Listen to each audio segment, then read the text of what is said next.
Bonjour à tous, j'espère que vous allez bien. Alors aujourd'hui j'ai envie de faire une petite vidéo sur les fausses croyances. Quand nos fausses croyances limitantes dirigent insidieusement nos vies.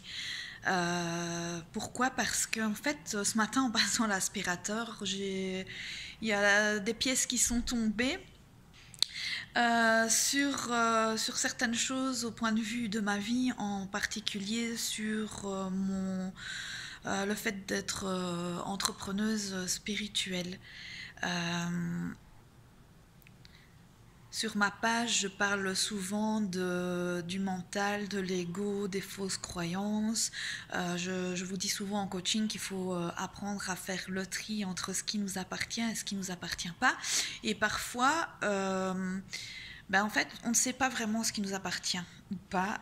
Et on a tellement, nos fausses croyances sont tellement ancrées à l'intérieur de nous, dans notre psychogénéalogie, dans notre ADN, qu'ils font tellement partie de nous qu'on ne les voit même plus finalement.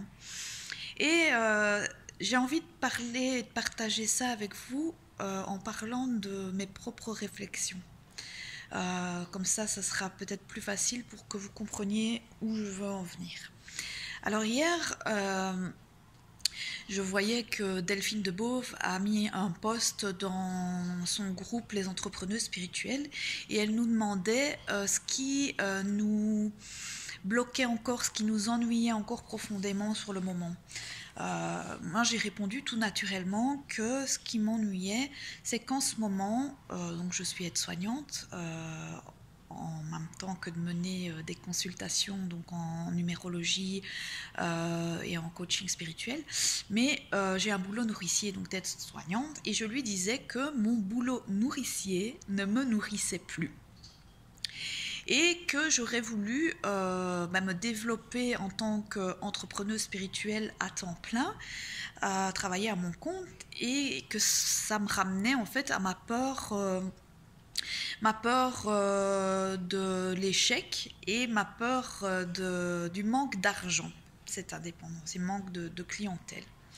Et elle me répond, c'est intéressant de comment tu vois ces choses-là, mais pour moi, c'est pas la peur de l'échec ou du manque, ça serait plutôt la peur de la réussite et la peur d'être riche. Donc ce matin, en passant l'aspirateur, comme ça m'arrive souvent, j'ai des choses qui me viennent de là-haut, des réflexions, et je me dis, mais oui, elle a raison.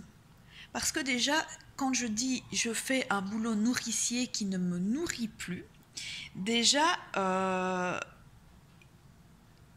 ça ne me nourrit plus. Pourquoi? Ça ne me nourrit plus parce que j'aime m'occuper des gens, c'est une passion, mais j'ai fait le tour et je me sens plus à ma place, donc ça ne me nourrit plus point de vue de mes vibrations, ça oui, mais quand je vais rechercher un peu plus loin, ça ne me nourrit plus financièrement non plus.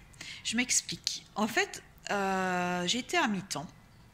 Et au mois de septembre, j'ai fait la demande pour un 3/4 temps parce que j'avais envie de gagner un peu mieux ma vie, de pouvoir profiter justement matériellement de certaines choses, pouvoir faire profiter de plus de choses à mes enfants, de plus de sorties.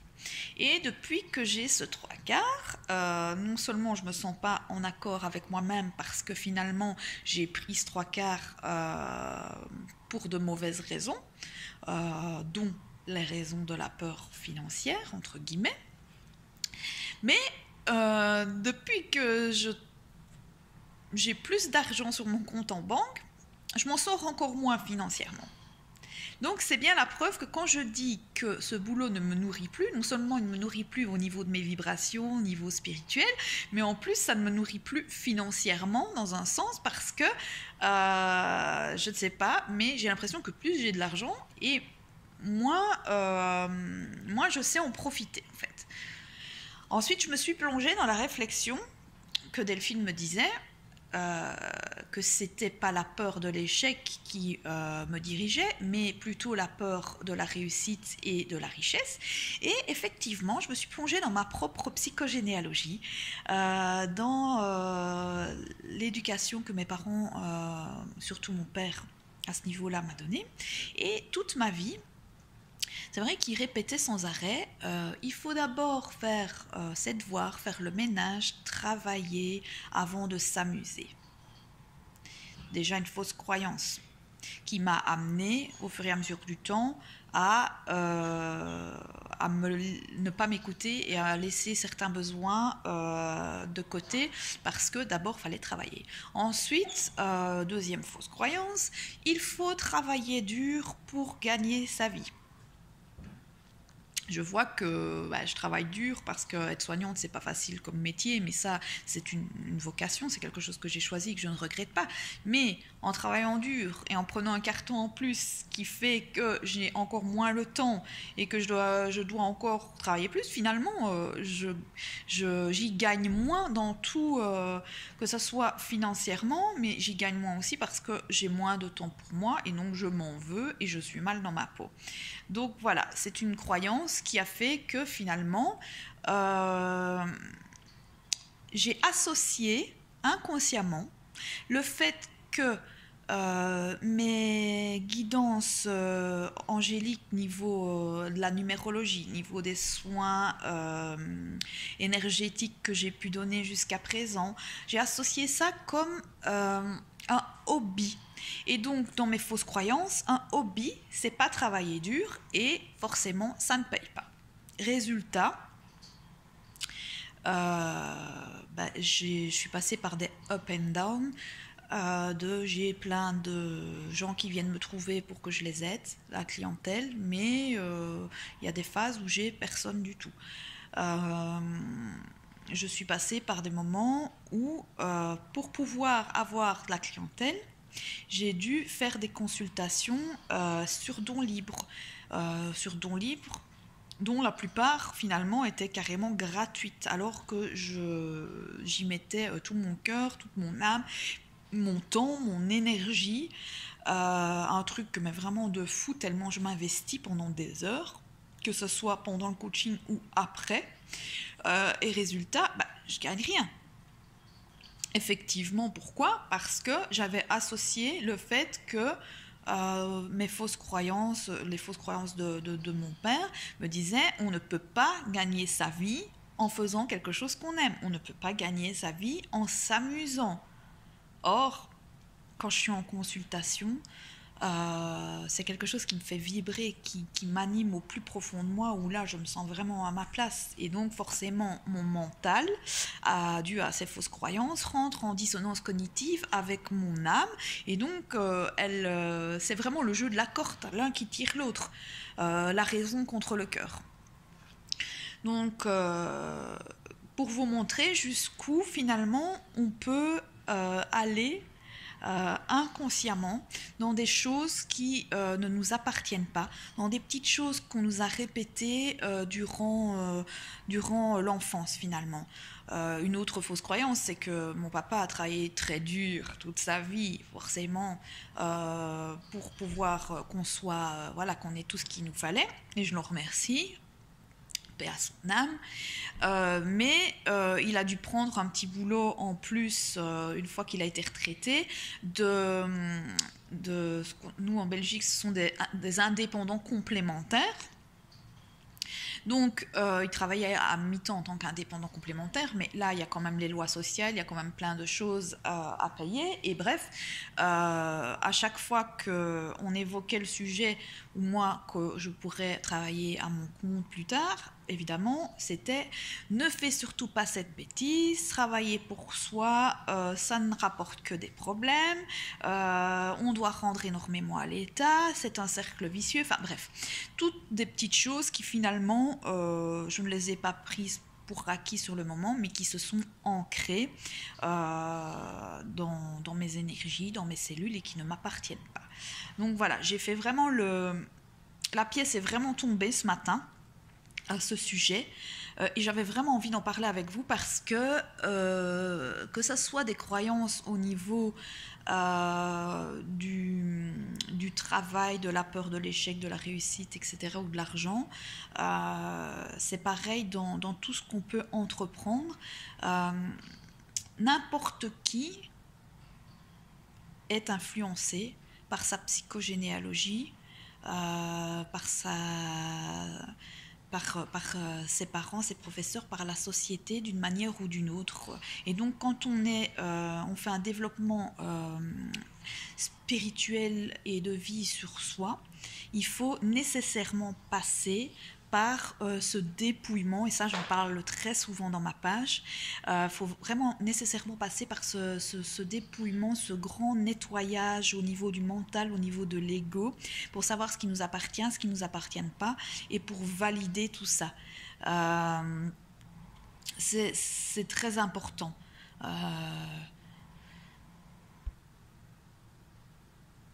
L'exemple est le même quand par rapport à la psychogénéalogie, c'est la même chose quand, par exemple, vos parents vous donnent le prénom d'un enfant qui est mort-né avant vous. Le fait de porter le même prénom qu'un enfant mort-né peut avoir des incidences psychogénéalogiques et énergétique sur vous inconsciemment. Pareil, si vous héritez du prénom de la grand-mère, de la grand-tante, que sais-je encore, qui a un caractère très fort, ou alors qui est marginal, etc. Et forcément, inconsciemment, on a associé cette marginalité, marginalité, je ne sais même pas si ça existe ce mot, cette différence, ces traits de caractère en tout cas, à cette personne qui porte le même prénom que la grand-tante. Donc pas étonnant que d'une certaine manière, il y a des choses qui se répercutent. Pareil pour la position familiale dans la famille. Il suffit que vos parents ou arrière-grands-parents se situaient dans une telle position dans la famille, premier enfant, aîné au milieu de la fratrie ou peu importe, pour qu'il y ait des choses qui se répercutent sur vous, qui est au même emplacement. Quel exemple je peux encore donner? Les secrets de famille aussi. Même si vous n'êtes pas au courant de certains secrets de famille, il y a des choses qui peuvent se répercuter pareil sur vous. Par exemple, admettons que vous ayez une peur bleue de l'eau. Mais que vous ne savez pas d'où ça vient. Ça peut venir d'un secret de famille où on découvre que un cousin, une cousine, ou peu importe quelqu'un d'éloigné dans la famille, dans l'arbre généalogique, s'est noyé, qu'il y a eu un drame qui a été vécu. Pareil pour les abus, par exemple. Moi, je porte des mémoires d'abus qui ne m'appartiennent pas. Et ça m'a donné, en grandissant, la peur la peur des agressions, la peur de l'autre, certains préjugés par rapport aux hommes, etc. C'est des choses que qui ne m'appartiennent pas et que j'ai dû nettoyer. C'est valable aussi quand on a des choses karmiques qui nous tiennent, comme des vœux de pauvreté, chasteté, etc., qu'on a pu faire dans d'autres vies. Après, au niveau karmique, je suis pas, voilà, c'est pas mon sujet de prédilection et j'y connais pas non plus un rayon, mais voilà, je sais qu'il y a des choses qui peuvent venir de là, d'autres vies, puisque forcément, nous, au point de vue mental, on ne se souvient plus de nos vies antérieures, mais notre âme, elle, est la somme de toutes les vies qu'on a vécues, et on peut très bien déclencher certaines peurs dues à ce souvenir énergétique, ce lien qui nous tient encore de nos vies antérieures qu'il faut couper, nettoyer. Donc voilà, tout ça pour vous dire que si vous êtes confronté à quelque chose qui ne marche pas, que ce soit en tant qu'entrepreneur spirituel ou dans votre vie de tous les jours, ne baissez pas les bras tout de suite. Ne vous dites pas que c'est pas votre chemin.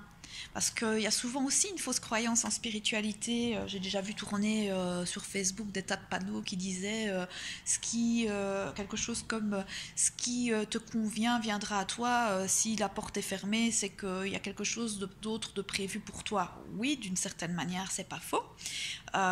Si certaines choses ne marchent pas telles que vous l'imaginez, peut-être que d'autres choses sont prévues pour vous, effectivement, mais il faut d'abord, avant d'abandonner et de se dire que c'est pas pour nous, aller rechercher dans toutes ces fausses croyances, ces croyances limitantes, ce qui nous bloque, tout simplement, pour voir s'il n'y a pas des choses qui sont associées, qui peuvent venir de votre psychogénéalogie, du transgénérationnel, comme je disais tantôt, plutôt que de baisser les bras et d'abandonner en se disant que c'est pas fait pour nous. Combien de fois au niveau, je reviens encore sur moi, mais combien de fois au niveau spirituel, au niveau de la médiumnité, j'ai baissé les bras. Je me suis dit, mais des centaines de fois, c'est bon, j'abandonne, j'en ai marre, y a des choses qui ne fonctionnent pas, je ne comprends pas pourquoi, c'est que je ne suis pas faite pour ce milieu. Il y a des gens qui sont moins bienveillants que moi et pourtant qui réussissent là-dedans, ben c'est que c'est leur chemin et pas le mien. Et voilà, et je suis partie dans des choses pareilles. Et finalement, j'ai ce besoin d'être dans ce milieu spirituel. Je suis toujours ramenée à ça. À un moment donné, que ce soit dans ce que je regarde à la télévision, que ce soit dans des bouquins, que ce soit dans des gens qui viennent me trouver, dans le langage que j'ai pour les aider, même dans une conversation lambda au quotidien, la spiritualité, la médiumnité, elle fait partie de ma vie. C'est une partie de moi qui, sans elle, me fait mourir, entre guillemets. Donc, ça revient tout le temps. Donc, ça fait partie de moi. Après, s'il y a des choses qui ne marchent pas, qui traînent, qu'il y a une difficulté en termes de clientèle, des bâtons dans les roues qui me sont mis, c'est peut-être parce que, comme vous, on doit voir les choses d'une autre manière, qu'on a des fausses croyances dont il faut se débarrasser. Et voilà. Et c'est en les mettant en lumière, déjà en les conscientisant, que finalement, elles disparaissent. Ce matin, par rapport aux fausses croyances de mon papa, j'ai levé les yeux au ciel, à l'univers, et j'ai dit, voilà, maintenant, l'univers, mes anges, mon moi supérieur, voilà, j'ai compris qu'il y avait des fausses croyances en moi qui ne m'appartiennent pas. La peur de réussir, la peur de la richesse, ça ne m'appartient pas. C'est des choses qu'on m'a inculquées pendant mon enfance, dont je ne veux pas. Je vous les rends. Je les renvoie à l'univers, je les renvoie au ciel. Je n'en veux pas pour moi, j'en veux pas pour ma propre famille. Et donc, on verra, mais j'ai conscientisé, j'ai mis en lumière et je vais travailler là-dessus. Mais en tout cas, j'ai émis consciemment le souhait de me débarrasser de ce qui ne m'appartient pas. Autre chose, je me suis rendu compte aussi que, et je le dis souvent aussi dans ma page, on accorde souvent notre propre pouvoir à plein de gens. Et je dis souvent qu'il faut qu'on soit souverain nous-mêmes. Et être souverain, c'est prendre note de notre propre responsabilité en n'accusant pas Pierre-Paul Jacques de nos malheurs, de nos échecs, etc. On prend nos responsabilités et on ne se laisse pas atteindre par les autres, parce que la vie des autres, c'est la vie des autres. Nous, on est tous unis dans l'univers, on vient tous de la source, mais en même temps, on est unique dans cette union. Et donc, il faut prendre conscience de ça. Et donc, accorder notre propre pouvoir aux autres comme le fait, et ça je l'ai fait, qu'ils sont plus compétents, mieux que nous, plus à même de réussir, c'est justement poser une étiquette énergétique sur notre front, comme quoi allez voir les autres, ils sont plus compétents que moi, ne venez surtout pas me demander des choses parce que je ne saurais pas beaucoup vous aider. C'est mettre une barrière entre nous et toutes les possibilités que l'univers a envie de nous donner. Et je pense que beaucoup d'entrepreneurs spirituels, dont moi, ont eu du mal à décoller et à se faire une place dans ce milieu-là parce qu'ils ne s'assument pas dans leurs différences, parce qu'inconsciemment, ils ont mis les autres sur un plateau d'argent sur un piédestal, voilà, en se disant moi je veux ressembler à un tel, j'ai envie de faire ce qu'il fait, j'aurais tellement envie de réussir comme lui, et donc on met notre propre pouvoir, notre différence, en nous trahissant entre guillemets, parce qu'on a envie de ressembler à quelqu'un qui existe déjà. Or, dans notre différence, il faut la cultiver. Et c'est ce que j'ai bien compris hier soir, lorsque j'ai eu une petite conversation avec un ami qui m'a expliqué certaines choses sur les walk-in. Moi, je n'avais pas appris la même chose. Et j'ai eu l'impression de l'avoir induit en erreur. Et j'ai donné, entre guillemets, mon propre pouvoir à quelqu'un d'autre en disant, bah écoute, je me suis trompée, crois plutôt la médium que tu as vue parce qu'elle a plus d'expérience que moi.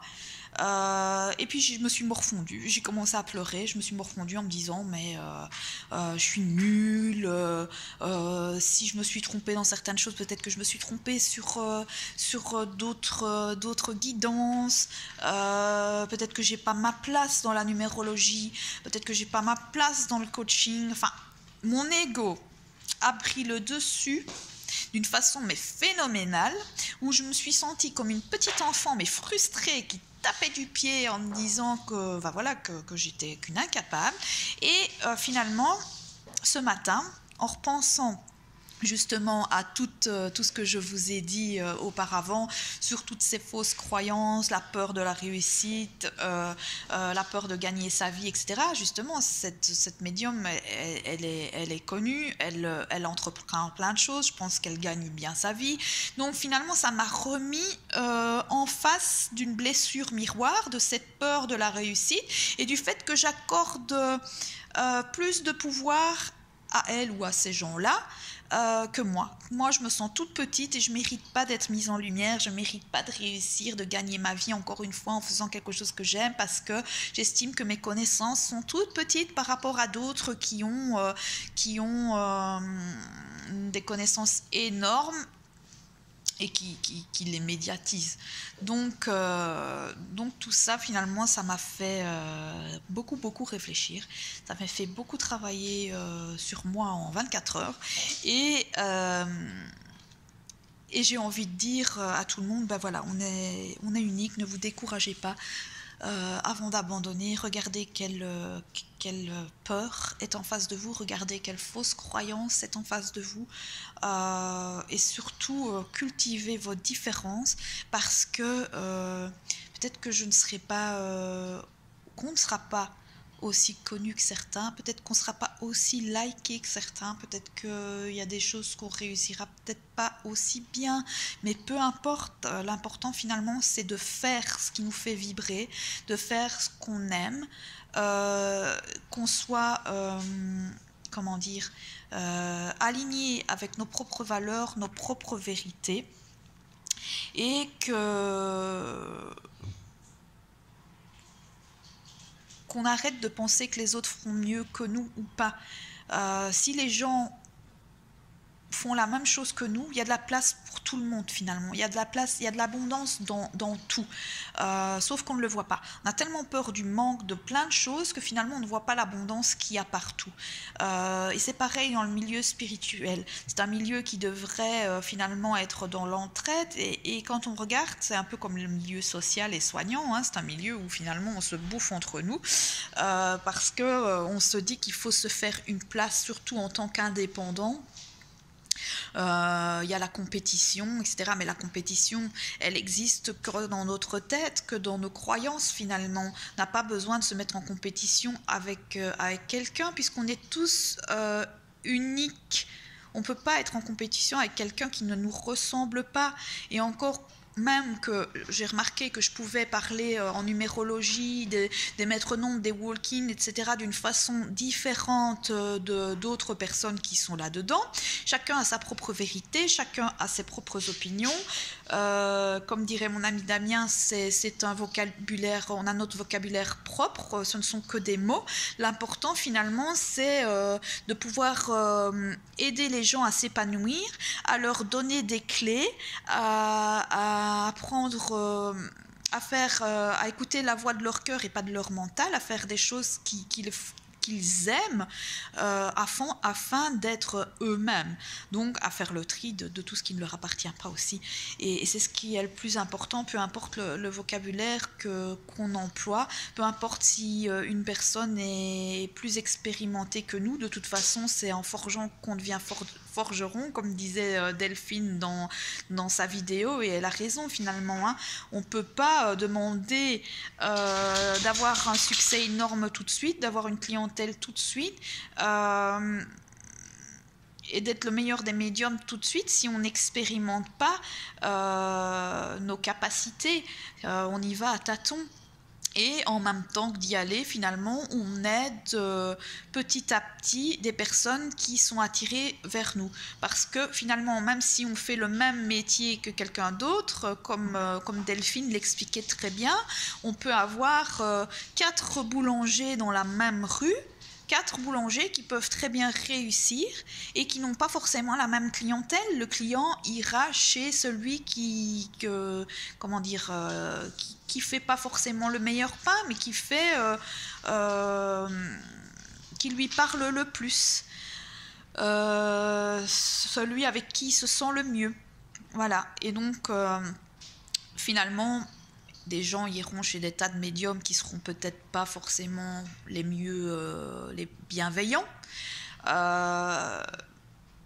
mais ça leur parlera, ces gens-là.